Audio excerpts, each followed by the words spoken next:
When it comes to speaking confidently in English, most people think the problem is vocabulary and grammar, but that's probably not the case. Today, I'm going to explain why that is and the thing that nobody else seems to be talking about that's actually going to help you boost your confidence. Let's talk about it. Hey up, mate, and cheers for finding this podcast today. I appreciate that. Now, if you're new around here, my name is Dan. I'm a British English teacher, and I'm here to help you boost your confidence when communicating in English.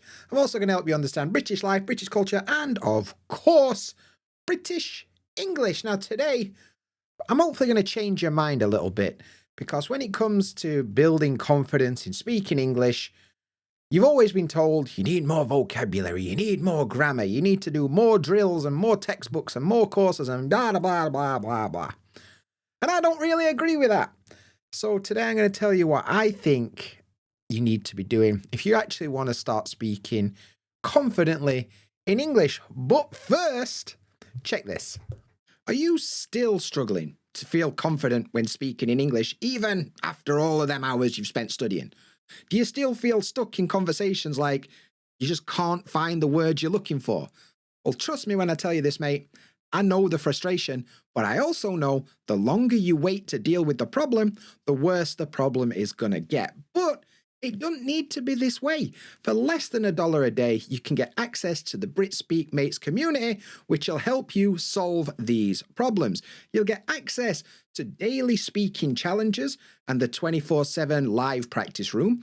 You'll get a community of other people just like you to help you stay motivated. You're going to be able to get answers to your questions from me and other community members. And you're also going to be able to get weekly speaking practice lessons if you go for the VIP tier. So for just $19 a month, you'll gain all of that so you can finally start feeling confident when you're communicating in English. All you've got to do to sign up is go to the link in the description or visit britspeak.co/BritSpeak-mates. That's britspeak.co/BritSpeak-mates. And I hope to see you in there soon. But for now, back to the episode. Okay, cool. So we've got a bunch of stuff to get through today. So let's give it a go, shall we? In today's episode, we're going to talk all about why traditional study methods aren't enough to help you in real life conversations. We're also going to talk about the power of real life practice and why I think it's proper essential. And we're also going to talk about how to immerse yourself in English even if you don't live in the UK. And of course, I'll be answering your questions at the end of the episode. So be sure to get your questions in the chat and I'll read them out at the end of the episode. And today's question for you is, what's the biggest challenge you face when trying to speak English confidently? I want to know what you think the biggest problem is. So put it in the chat and we'll talk about it at the end. So today then, we've got a few different things to talk about. And I want to start with this. So you study your vocabulary and your grammar and you do all the exercises that you're supposed to do because that's what teachers have told you to do. And that's how language learning works, right? But when you get into a conversation, you freeze up. You know, you can't find the words, you hesitate, you kind of panic, your mind goes blank. And why does this happen? Well, I think there's a few reasons, but let's talk about what actually happens. So, you know, you freeze up in conversations. It's not your fault. It happens to everybody. It happens to me sometimes. It happens to you sometimes. But you're basically not making any progress in conversations, right? Because you study a lot. And then, like, you feel good when you're doing it in your textbooks and stuff like that. But when it's time to speak, your mind kind of just switches off. You know, like a loading computer and it's doing the beach ball thing and it's loading and it can't find the words, yeah? And I think that's a problem. And, you know, you think about like 10 different ways to say the sentence and you panic because you don't know which one is the most perfect way to do it. And, yeah, so you end up freezing up in conversations. It happens, right? And usually when this happens, you start to feel bad about your English. Like, oh, If only I had more vocabulary and grammar, this wouldn't happen to me. So then you go back to your textbooks and you learn your words, you memorize your words, you do your fill in the gaps exercises. Maybe this textbook is not the right one. Maybe I'll buy a different textbook. This app is not the best app. Maybe there's a better app. This course is not perfect for me. Maybe I need a different course. Which is good for the people who run the language learning industry. They're making a lot of money on that, aren't they? Just buy another textbook, mate. Just buy another course. Just keep buying things. It's fine. Eventually it'll work. But, when you try and fix these problems with more English, you're actually not fixing the problem. You're just adding more fuel to a fire almost. So you get in this cycle. You get stuck, so you study more, but you still struggle to speak. So you get stuck, so you study more, but you still struggle to speak, and so on and so forth. And it just keeps happening round and round and round in a circle. And it's because you've been constantly told that your lack of knowledge is the problem, right? Now, what I think you're doing wrong is that you're focusing too much on memorizing stuff, right?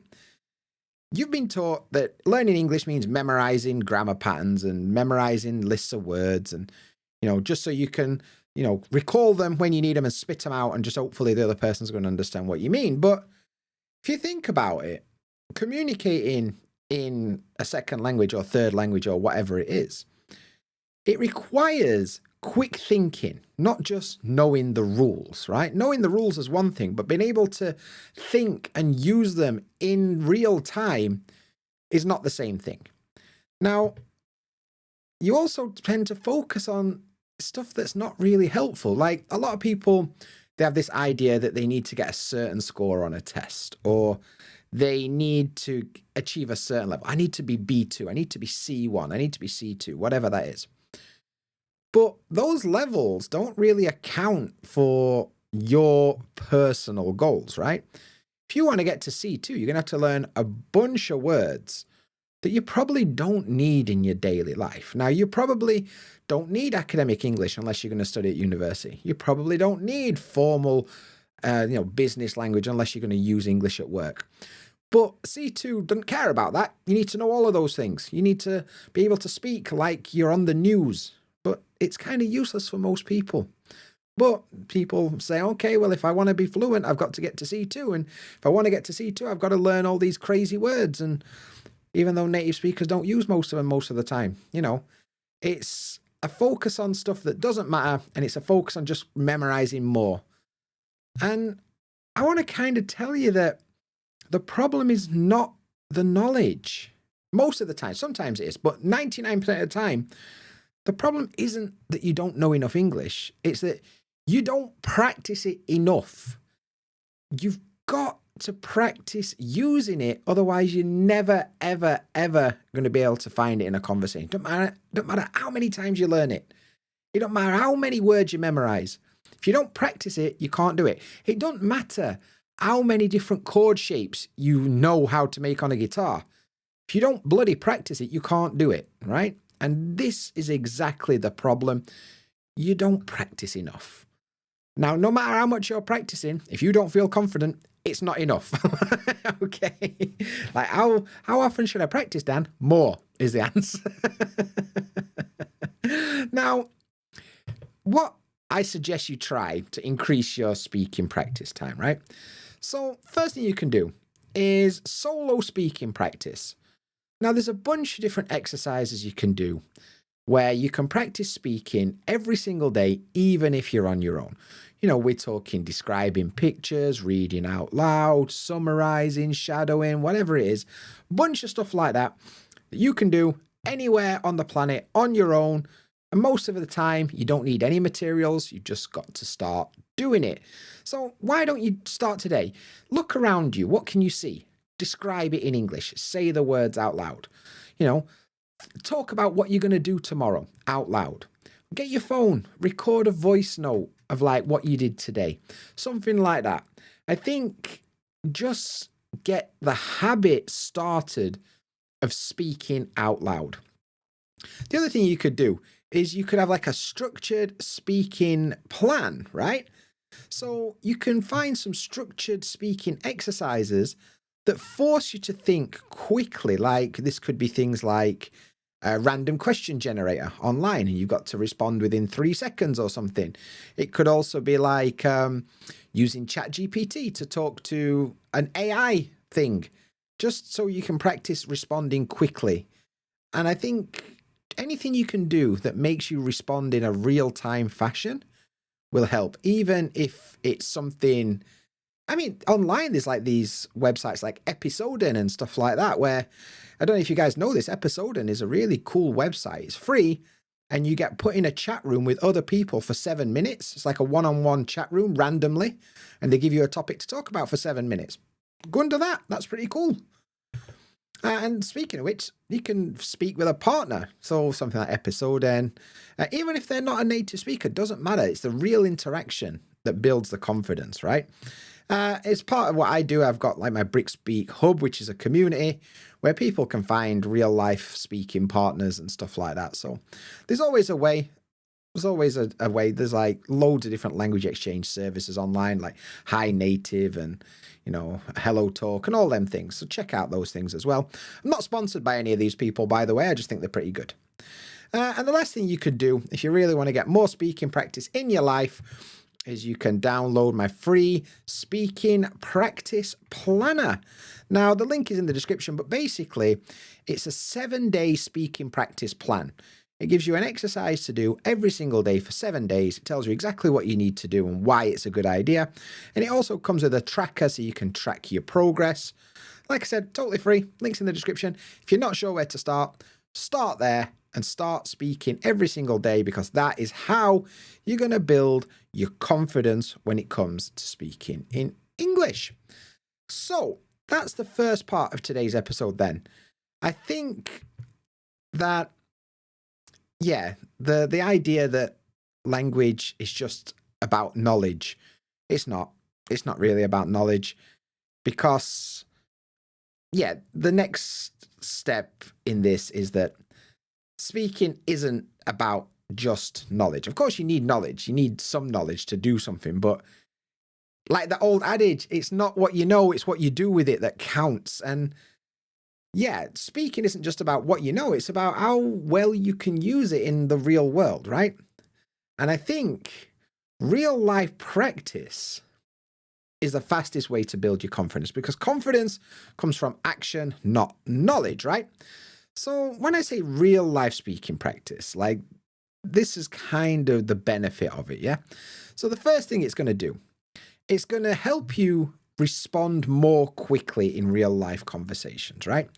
So if you're constantly practicing speaking, it's going to train your brain to find the words and structure the sentences at a quicker rate, right? And it's also going to help you deal with that mental load that takes, because it's not easy to think in another language, especially if you're still in the translation phase, where you're still translating everything to your native language. It takes a while for that to stop. And, this is one of the things that you need to start doing. So by speaking every day, like I said, even if it's on your own, but real life speaking practice, it trains your brain to quickly find words and form sentences. Now, I always ask my students that I work with this question, but how long do you think is a reasonable amount of time to think before responding when somebody asks you a question in English? So somebody asks you a question in English, you need to think about your answer, but how long is it acceptable to think about it before you answer? I'd love to know what you think. Because, I'll even give you 3 options. Let's say 1 second, 3 seconds, 5 seconds, 10 seconds, 30 seconds. Which of those do you think is an acceptable amount of time to be able to respond to somebody, right? If you're watching live, put your answer in the chat. I'd love to know. But most people severely overestimate it. I'm going to give you an example of what I mean. Let's assume that you just asked me a question, right? You've asked me a question. I'm going to think about it. You say, Dan, what do you think about this?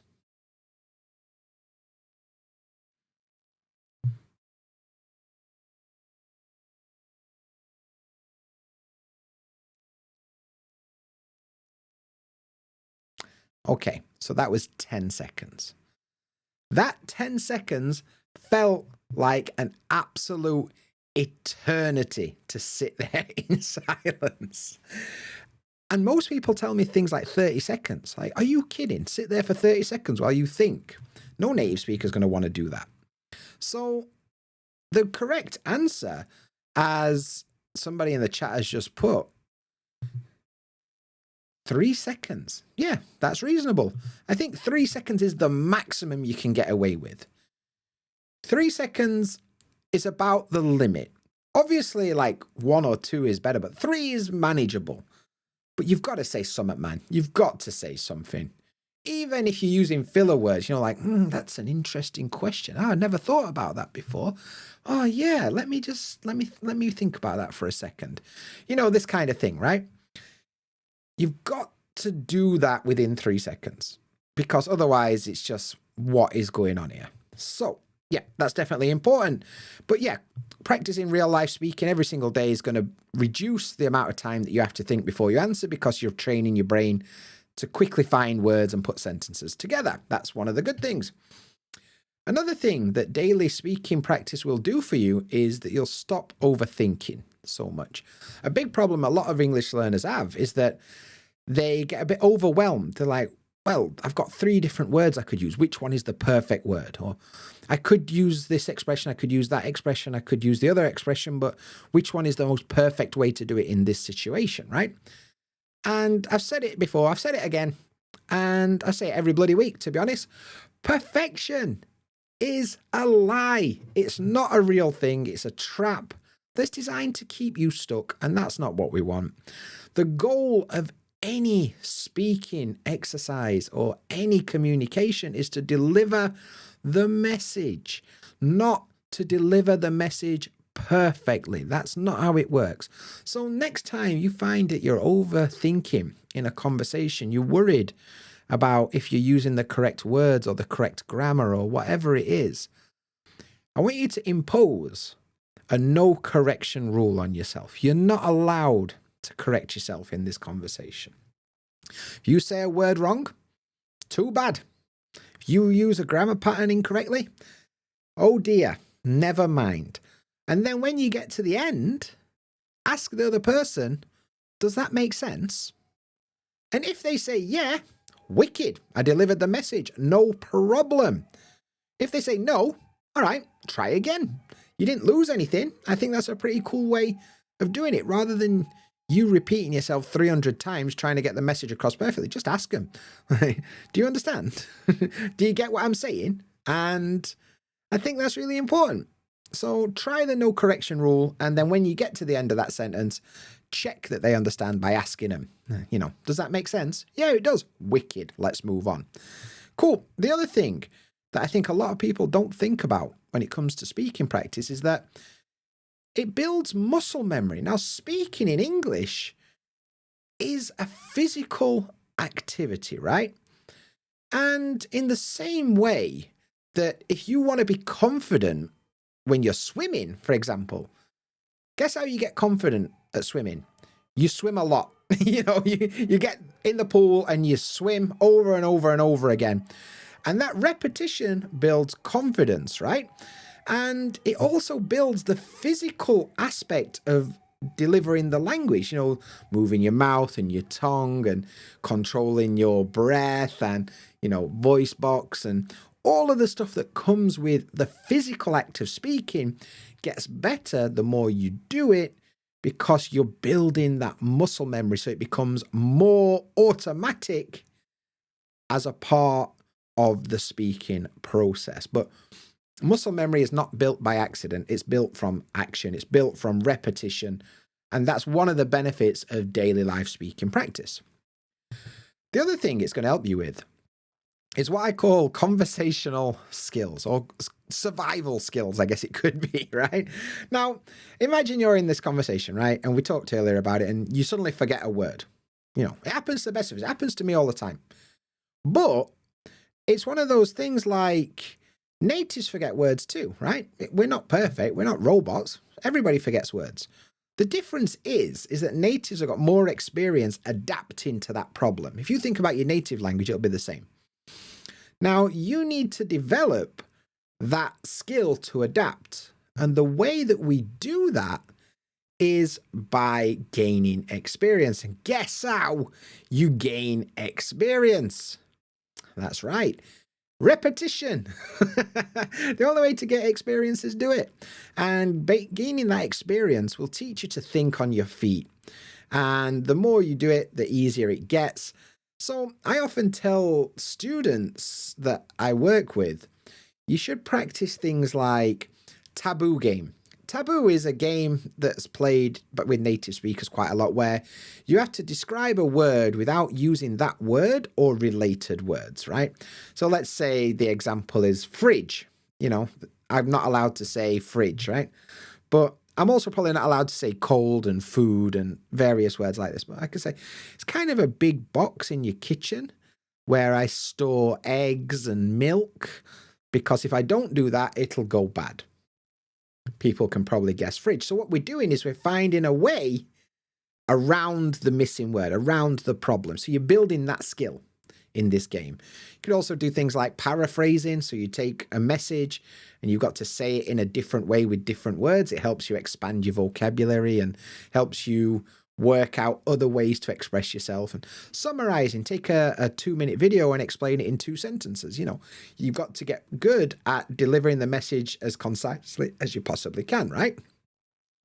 So yeah, you've got to learn to think on your feet in your head, which is a bit weird, isn't it? So, yeah, Serge in the chat just said that. Says, you need to think on your feet with your head. Spot on, mate. So, yeah, but it's true. You've got to think on your feet. You've got to be able to adapt when things go wrong, and you do that by gaining experience, and you do that from daily life practice. And last, but definitely not least, is real life speaking practice. Will teach you that you don't need to worry about mistakes, right? Mistakes are not failures. I had a conversation with a student this week. I'll not say their name, but they told me they did a presentation at work for an hour and a half in English. Okay. And then right at the very end, they used one word incorrectly. So they said the word shortcut when they should have said shortlist or something like that. So, and then she said, I felt so bad after that. I gave myself a 1 out of 10 for that. Let me get this. You spoke for 90 minutes and in a second language, and everybody understood what you're saying, but because you said one word wrong at the end, you gave yourself 1 out of 10? Gio. So, but a lot of people feel that way. They do. It's natural that people feel that way, but it's wrong. Mistakes are not failures. They're progress. Not only that, most people don't care. They really don't. Most people probably don't notice if you make a mistake. And even if they do, they'll be like, so what? I understand what you're trying to say. So mistakes are not failures. They're progress. And I want to kind of get this message out there. So I talk about it quite a lot. But linguistic majors and like studies have shown that in order to become fluent in English, it requires the mistake. So resolving mistakes, right? You've got to resolve mistakes to become fluent in anything. And in English, it's between 8,000 and 10,000 mistakes to become fluent, right? So if you avoid mistakes, it's going to take you a long bloody time to make 10,000 mistakes, isn't it? If you're trying desperately not to make mistakes, it means you're going to keep saying the same things you're comfortable with. You're never going to make these mistakes. So you're never going to become fluent, right? Whereas if you try new things and make a bunch of mistakes and you get through those 10,000 mistakes as quickly as you possibly can, that's the key to fluency, right? So it's not about avoiding mistakes. It's about making mistakes and then correcting them as quickly as you possibly can, right? So what I advise is track your mistakes. If you make a mistake, yeah, get a notebook, write it down. Write down the mistake that you made, okay? And then look for patterns. Do you always make mistakes with articles, for example? Do you always make mistakes when you're trying to use the passive voice or, whatever it is? If you notice a pattern, go and study that and try and get better at it. And then slowly but surely cross these mistakes out. In this notebook, cross all your mistakes out that you've fixed And then slowly but surely, that's going to get you closer and closer to fluency. And those are why real life speaking practice is absolutely essential in English if you want to become fluent. Okay. Now, the next thing then I think I want to talk about is we talked a lot about speaking and your output and that kind of stuff, right? And that's important. But a lot of people tell me that they struggle to understand native speakers, right? And they struggle because native speakers speak quickly and all this stuff. And once again, it comes down to experience, right? And a lot of people have this idea. I'm going to tell you when I came to Japan. In my head, after I moved to Japan, it was going to be easy to learn the language because I'm in Japan. I'm surrounded by Japanese. I'm surrounded by the language. I turn on the TV. There's some Japanese. I open a newspaper. Oh, look, it's Japanese. I go on the train. Japanese. I go to the shop. Japanese. Japanese everywhere, right? So in my head, I'm going to be like, all right, it'll be easy. I'll just automatically pick it up. Guess what, mate? It didn't quite work like that. But just because I was pretty ignorant about it doesn't mean it's wrong. Like, there is some element of immersion that's pretty important.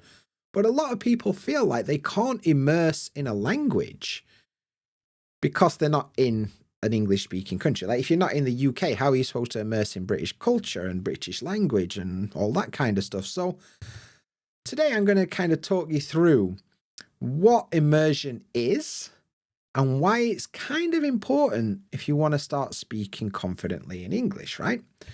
Now, first of all, let's talk about what immersion actually is.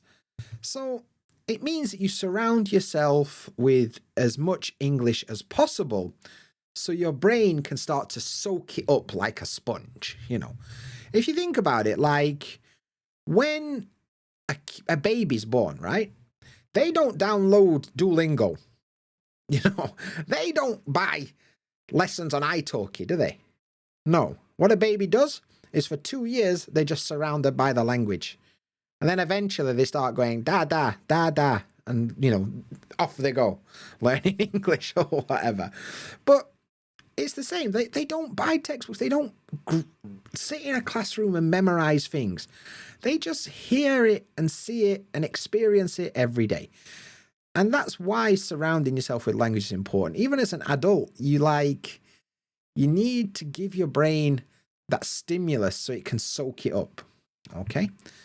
And this becomes part of your daily life activity, right? Because the more you see and hear and use English, the faster it'll become normal for you, right? And that's the key. The more it happens, the more you improve. And it doesn't need to be study time, right? You could just have BBC radio on in the background. You barely even listen to it, but your brain will pick up stuff. You know, you could look at stuff on Twitter in English or X or whatever it's called now, you know, all that kind of stuff. You can watch YouTube videos all day, even if you're not really watching it. It's just there. So having as much English input as you can get around you is really, really useful. And there's a bunch of benefits for this, right? Like, one of the benefits is that if you're listening to, let's say, British English, you're listening to a native British English speaker, and they are speaking for other native English speakers, right? Whether it's a TV show, podcast, whatever it is. They're not slowing it down. They're not trying to make it easy to understand. They're just speaking naturally, right? So if you're surrounded by that all the time, you're going to get used to fast, natural speech because you hear it all the time. You're going to learn weird phrases and expressions, but in context, not a list of words. So actually, you're going to be able to understand them just naturally because of how and when they were said, right? You're also going to start to develop like more automatic responses because you've heard that conversation a bunch of times, so you don't really need to think about it. And eventually, if you do this for long enough, it'll start building that idea of thinking in English.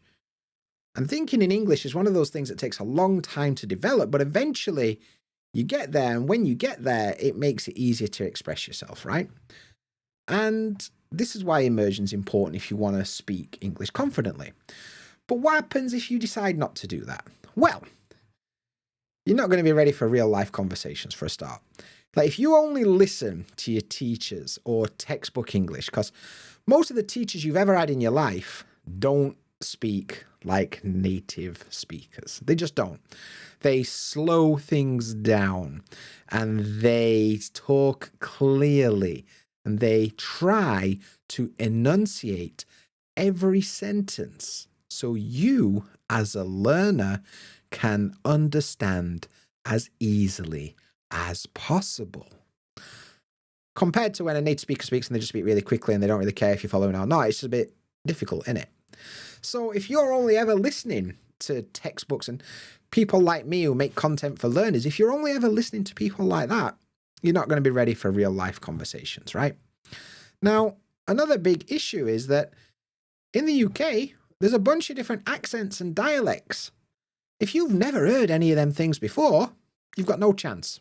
You actually got zero chance. If you've never, ever, ever heard somebody from Newcastle speak, good luck. Or not, I always throw Newcastle under the bus because it's a difficult accent. But Cornwall, Sheffield, Edinburgh, whatever, any of them places.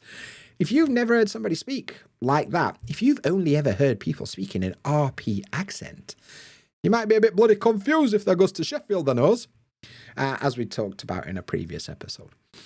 So if you don't want to get confused by accents and dialects, immersion's pretty important because that's how people really speak in the UK. And yeah, like I said, you're not going to be able to keep up with fast speech because you're just not going to be experienced enough to deal with it. You're not going to understand the rhythm and the linking and the way that we drop words and we push words together. If you've not had that experience, you're not going to be able to keep up. And this is the biggest complaint that people have, is that I can't keep up with native speakers. It's because you haven't immersed enough, basically. You haven't built that experience. So, yeah, easily to put it, if you, let's say you end up in London, somebody's like, all right, mate, fancy a capper? Fancy a cap? Fancy? Like an expensive cap? No. Do you want a cup of tea? You know, and that was a terrible Cockney accent, by the way. So that's what happens if you don't immerse. So by now, you probably start to realize that, okay, immersion's a good idea, right? So there are some things that you can try. First of all, you're going to use your tabs, which is slang for ears, by the way. And you're going to listen like a native, not like a learner. So you're not going to be going and looking on YouTube for people that make videos helping you learn English. That's not what we're talking about here. We want to be watching British TV shows. Use a VPN if you have to. I made a whole episode on my YouTube channel all about British TV shows that you should check out. You know, things like Taskmaster, things like IT Crowd and whatever else. There's a bunch of them there. Go check it out. So watch British TV shows because they're designed for native speakers, right? And it'll also help you pick up accents and slang and all that good stuff. Listen to BBC Radio. You can go on the BBC Radio website and you can listen to the national ones like BBC Radio 1 or whatever. But you can also listen to local radio. Like if you're going to live in Birmingham, go check out BBC Radio Birmingham and listen to their accent for a bit, right? Or you could try LBC, is another online radio station, or Talk Sport. If you're into sport, you can listen to Talk Sport in the UK, and it's going to give you a lot of natural speech, right? You can also try podcasts, things like Off Menu is quite popular. There's a bunch of them. Just go, but don't find stuff for learners. Go find stuff for native speakers, yeah? So you're going to use your lug oils, which is another way of saying ears, by the way. The next thing you're going to do is open your gob, which means mouth, and you're going to speak every day. So you don't need a native speaker to practice with. You just need to speak, right? And this could be whether it's daily speaking exercises or whether you're keeping an audio diary or you find a language partner, you know, whatever. You just need to speak every single day as much as humanly possible. Now, I've got a community called the BritSpeak Hub, or BritSpeak Mates it's currently called. And basically, in here, there's other learners that you can connect with and speak with in the online Zoom classroom. So you can go there and you can speak to other people. But it also has daily English speaking exercises where you complete an exercise, you upload the audio, and I send you some feedback. And that's available as part of the BritSpeak Mates community. So if you are struggling to find a way to practice speaking every day, you might want to check that out. The link is in the description. The third thing you can do is start to train your brain. Now, this is where you try things like not translating from your native language and try using English directly. For example, look around where you are and label everything that you can see in English without thinking about the word in your native language. Keep an audio diary on your phone. Every day, record for 1 minute. What did you do today? And then practice describing pictures. Things like this, where you need to think directly in English. And it's a skill that can be learned. It takes time and it's bloody frustrating, but it is possible. So start trying to train your brain, and immersing in English by thinking in English as much as possible will help you quite a lot.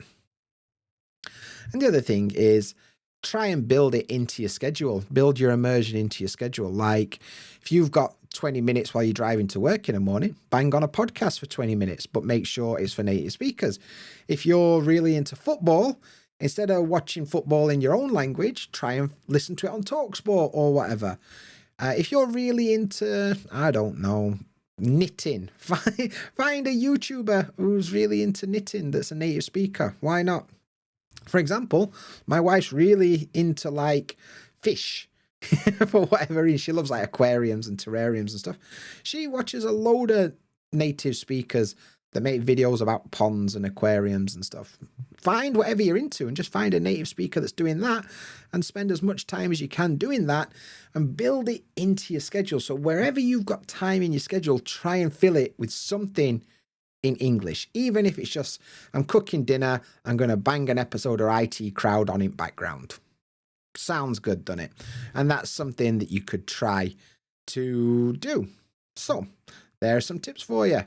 And that is what I think not enough people understand about being confident when speaking in English. It's not really about language. It's not really about vocabulary and grammar.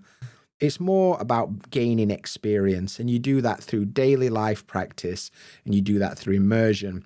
And you do that through repetition over and over again until you get there. And that's kind of the point of today's episode. So there's a couple of people in the chat for today's episode having a lovely chat, but I asked them, what is the most difficult part about speaking in English? So let's have a look what people have got to say. So Juan Kurd says, vocabulary and structuring my thoughts clearly. So yeah, I mean, vocabulary might be a problem, but based on your message in the chat, you've got enough vocabulary, mate. It seems like you've got enough vocabulary looking at the messages you put in the chat. Structuring your thoughts clearly is a tricky thing. It's once again, it's going to take practice, and you've got to actually do it a lot. And you've got to kind of listen back to yourself, because when you're speaking, you don't realize what's good and what's not. So if you record yourself speaking, like if you say, okay, I'm going to describe this picture and record yourself describing this picture, then listen back to it and think, if somebody said that to me, would I understand? Is it clear? And I think that's something that you could try if you were not really sure about if you're coming across clearly. But yeah, okay, cool. Let's have a look what else is going on.